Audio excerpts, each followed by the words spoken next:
প্রশাসন অধিদপ্তর কিশোরগঞ্জ জেলা শাখা থেকে আমরা বাজারের বিভিন্ন ওষুধের দোকানে মেয়াদোত্তীর্ণ ওষুধ এবং ফিজিশিয়ান স্যাম্পল বিক্রি করা হচ্ছে। এই ভিত্তিতে আমাদের ড্রাগ সুপার মহোদয় আমাকে নোটিফিকেশন দিলে আজ ৫ মার্চ ২০২৬ তারিখে ভবিষ্যৎ হোক নিরাপদ, বিনিয়োগ হোক বিশ্বস্ত, আর আমার পছন্দ সল্ট বে। ওয়েলকাম টু সল্ট বে। ভৈরব বাজারে দুর্জয় মোড় সংলগ্ন বিভিন্ন ওষুধের দোকানে আমরা অভিযান পরিচালনা করি এবং অভিযান পরিচালনাকারে আমরা এসব বিষয় পরিলক্ষিত হয় আমাদের কাছে।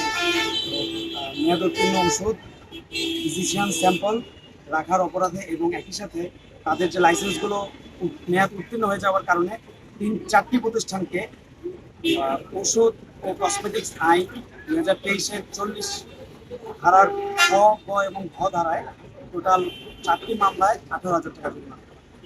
ওষুধ এবং ভোক্তার এই অধিকার সুরক্ষায় আমাদের এরকম অভিযান অব্যাহত।